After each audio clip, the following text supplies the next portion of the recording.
నమస్కారం welcome to మన news నేను మీ anchor Sukanya the fastest regional news అందరికీ నమస్కారం ఇవాళ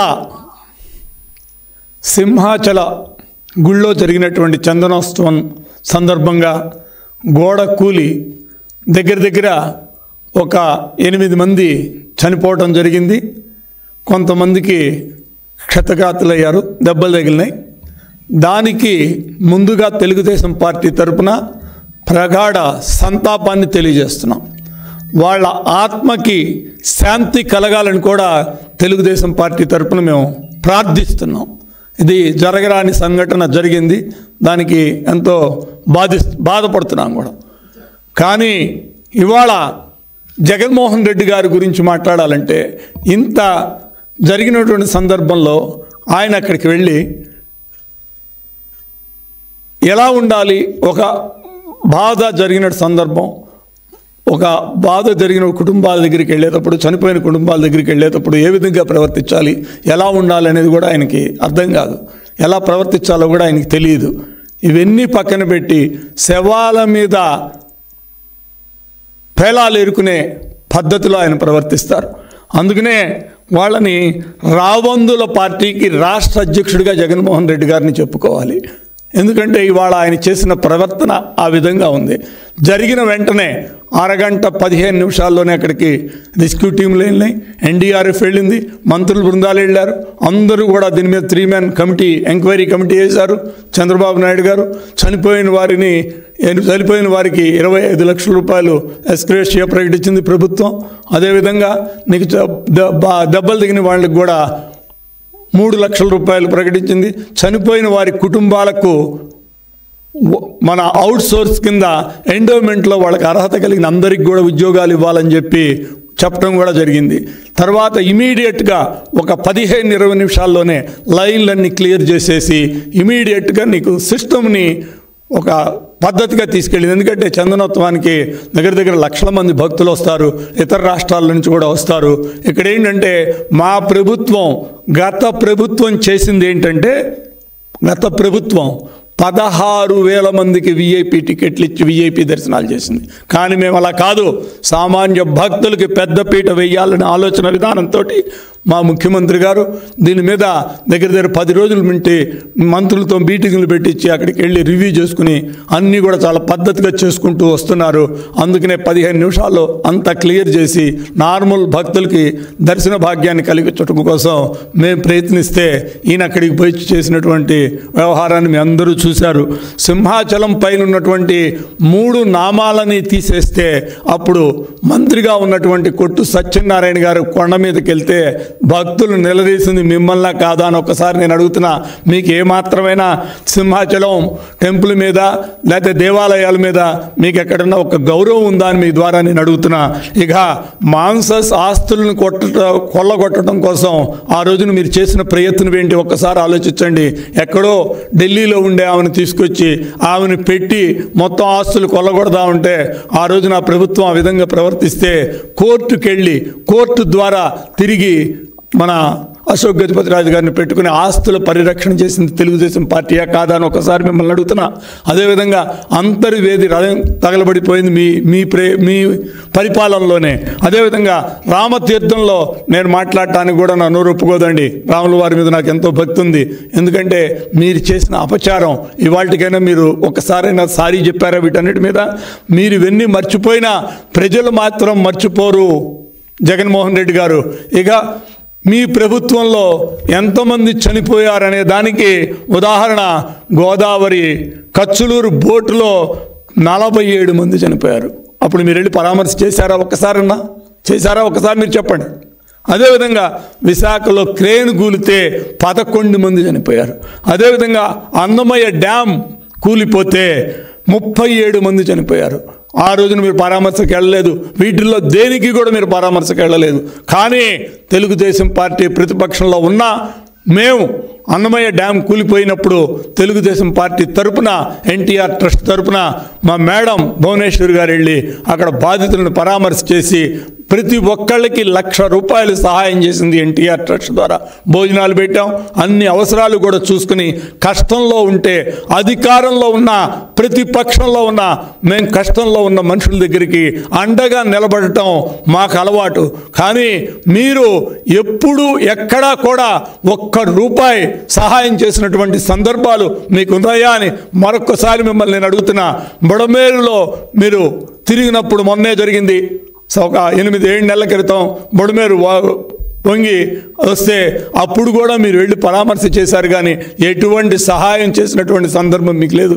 కానీ మేము ప్రభుత్వంలో ఉన్నా, ప్రభుత్వం తరపున జరుగుతున్న ఎన్టీఆర్ ట్రస్ట్ తరపున, తెలుగుదేశం పార్టీ తరపున మేము 8 రోజులు 10 రోజులు ప్రతిరోజు కూడా భోజనాలు అన్నీ కూడా తీసుకెళ్ళి సప్లై చేసినటువంటి ఘనత తెలుగుదేశం పార్టీకి ఉంది. మీరేంటంటే శవాల మీద ఏరుకునే రకంగా మీరు ప్రవర్తిస్తూ ఇవాళ ఈ విధంగా మీరు ప్రవర్తించటం, దీనికి ఏదో సోషల్ మీడియాలో మీ ఇష్టం వచ్చినట్లు మాట్లాడటం, ఇవన్నీ మీరు చేసినంత మాత్రాన మీరు చేసినటువంటి తప్పులు ప్రజలు మర్చిపోరు. హిందూ మతం మీద మీకున్నటువంటి వ్యతిరేకతను ప్రజలెవరు మర్చిపోరు. మరొకసారి అవన్నీ కూడా ఆలోచించుకొని ఇప్పటికైనా బాధిత కుటుంబాల దగ్గరికి వెళ్ళినప్పుడు పరామర్శ చేసే విధానాన్ని తెలుసుకోండి. నవ్వటం తప్పండి. మీరు వెళ్ళంగానే ముందు నవ్వుతారు. నవ్వేది ఏంటండి? మనం వెళ్ళేది ఎందుకు? ఎవరైనా చనిపోతే వాళ్ళ ఇంటికి వెళ్తే అక్కడ కూర్చున్నప్పుడు వాళ్ళ బాధని తగ్గించటం, వాళ్ళ బాధను మనం పంచుకోవటం కోసం మనం వెళ్ళి పరామర్శ చేస్తాం. పరామర్శ అంటే అర్థం అది. పరామర్శ అంటే దాని అర్థం అది. వాళ్ళ బాధను తగ్గించాలి. ఎందుకంటే ఇది జరిగింది, దీనికి మేము అండగా ఉంటాం, మీకు కావాల్సినవన్నీ చూసుకుంటాం, మీకేం ఇబ్బంది లేకుండా చూస్తాం అని చెప్పి బాధిత కుటుంబాలకు చెప్పి వాళ్ళల్లో ధైర్యం నింపి కొంత మనం వాళ్ళని తీసుకురావాలి. నార్మల్ లైఫ్లోకి తీసుకురావడానికి వెళ్ళేదే మనం అలాంటి వాటికి వెళ్ళినప్పుడు మనం పరామర్శ చేసి వస్తాం. కానీ మీరే శవం దగ్గర కన్నా వెళ్ళి పరామర్శ చేస్తే బాధిత కుటుంబాల దగ్గరికి వెళ్తే నవ్వు మొహంతో వెళ్తారు. నవ్వటం ఏంటండి? అసలు ఎవరు నవ్వుతాడా? అసలు బుర్రనాడేమని చేస్తాడా ఈ పని? అంటే మీకేంటంటే ప్రతిదీ రాజకీయమే, మీకు వేరేదేం కనపడదు. ఇవాళ మీరు వెళ్ళారు, అక్కడ బాధిత కుటుంబాలతో మాట్లాడారు, మీ పార్టీ తరపున మేము ఇది చేస్తామని మీరు చెప్పగలిగారా? చెప్పారా? చెప్పరు. ఎంతసేపటికి రాజకీయమే చేస్తారు, రాజకీయాల మీదే ఉంటారు మీరు. అందుకని ఇప్పటికైనా ఈ పద్ధతి మార్చుకొని మీరు సరైన మార్గంలో ఉండాలని, దేవుడు మీకు సరైన మార్గం మనస్సు మీకు ఇవ్వాలని మరొకసారి నేను కోరుకుంటున్నాను.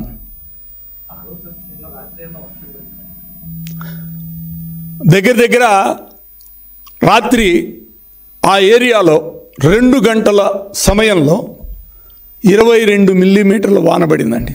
22 మిల్లీమీటర్ల వాన అంటే వైజాగ్ సింహాచలం చరిత్రలో అతి పెద్ద వాన. 22 మిల్లీమీటర్లు అంటే మాటలు కాదు, ఈదురు గాలులు.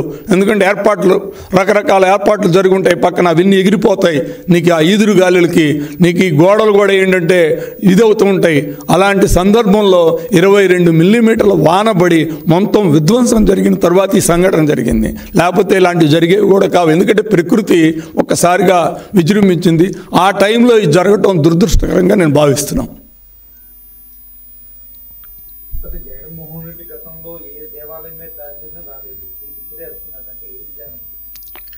అదే మీకు అర్థమవుతుంది కదా. ఆయన ఏంటంటే ఒక పద్ధతి ప్రకారం నీకేంటంటే హిందూ మతం మీద తనకున్నటువంటి ద్వేషాన్ని చూపెట్టుకోవటం కోసం ఏ చిన్న అవకాశం వచ్చినా కానీ వాటిని వాడుకోవటం కోసం ఇదే పనిలో ఉన్నాడు. ఆయన ప్రభుత్వంలో ఉన్నప్పుడు కాళహస్తిలో రాజగోపురం కూలిపోయిందండి. వెళ్ళి పరామర్శ చేశాడు, రాజగోపురాన్ని చూసి వచ్చిన సందర్భం ఉందా? లేదే. అదేవిధంగా అమ్మవారి గుళ్ళో నీకు ఆ రాళ్ళు కూలిపోయినాయి, కొండ చర్యలు కూలి కింద పడిపోయినాయి. అక్కడ కొంతమంది పనిచేసినటువంటి ఇంజనీర్లకి వాళ్ళకి సిబ్బందికి కాళ్ళిరిగి దెబ్బలు తగ్గడం కూడా జరిగింది. అప్పుడైనా పరామర్శ చేశాడా? లేదే. ఈయనకి ఏంటంటే ఎంతసేపటికి ఈ విధంగా ప్రవర్తించడం, ఈ విధంగా చేయటం. 2007లో అప్పుడు వీళ్ళ నాన్నగారు ముఖ్యమంత్రిగా ఉన్నారు, వైఎస్ రాజశేఖర రెడ్డి గారు.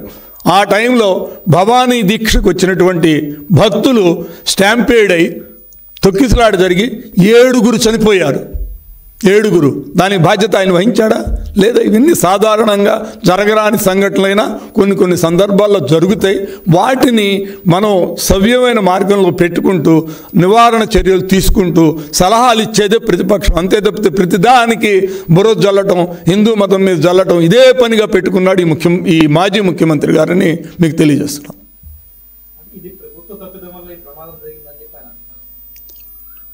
అంటే మళ్ళా అదే చెప్తున్నామండి. ఆయన ప్రభుత్వంలో ఇవన్నీ జరిగినాయి. నేను మిగతావి కూడా చదువుతాను. విశాఖలో ఎల్జీ పాలిమర్స్లో చనిపోయారు 12 మంది. రూయా హాస్పిటల్లో ఇది ఆయన తప్పిదనం. ఎందుకంటే రూయా హాస్పిటల్లో నీకు ఆక్సిజన్ సరఫరా లేక దగ్గర దగ్గర 11 మంది చనిపోయాడు. అది ఆయన తప్పిదనం కిందే చెప్పుకోవాలి. అదేవిధంగా నీకు కోవిడ్ సెంటర్లో విజయవాడలో దగ్గర దగ్గర 10 మంది చనిపోయారు.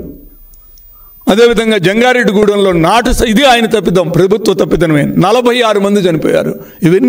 ఇవన్నీ వాళ్ళ నిజంగా ఈ 2 సందర్భాలు వాళ్ళ తప్పిదనాలు. ప్రకృతి చేసినటువంటి బీపత్యానికి ప్రకృతి చేసినటువంటి సందర్భం.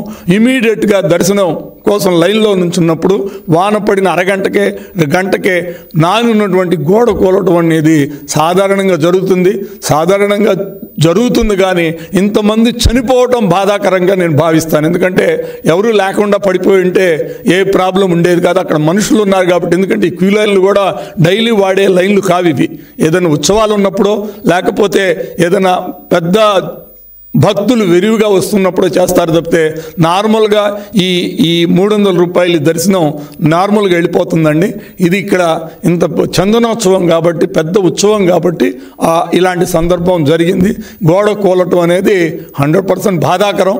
మనుషులు చనిపోవడం బాధాకరమే నేను భావిస్తున్నాను.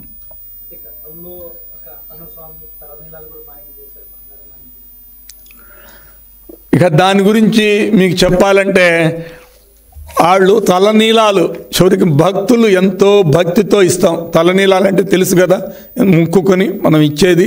ఆ తలనీలాలు ఎంతో భక్తితో ఇస్తామండి. వాటిని మాయం చేశారు. అదేవిధంగా నీకు పెద్ద ఎత్తున ఇత్తడిని మాయం చేశారు, బంగారం మాయం చేశారు. అన్నప్రసాదం కోసం విరాళాలు ఇస్తే వాటిని కూడా మాయం చేశారు. మీకు ఇదే స్టేజ్ మీద ఇదే ప్రెస్ కాన్ఫరెన్స్లో వీళ్ళది తిరుపతి నుంచి వీళ్ళు పంపించినటువంటి తలనీలాలు మన్మార్ దగ్గర పట్టుకున్న సందర్భం మీకు చెప్పాము. అప్పుడు దాని మీద ఈడీ కేసులు కూడా పెట్టారు. ఇది ఆ ప్రభుత్వంలో జరిగినటువంటిది మీకు ఒకసారి మళ్ళీ గుర్తు చేస్తున్నానండి.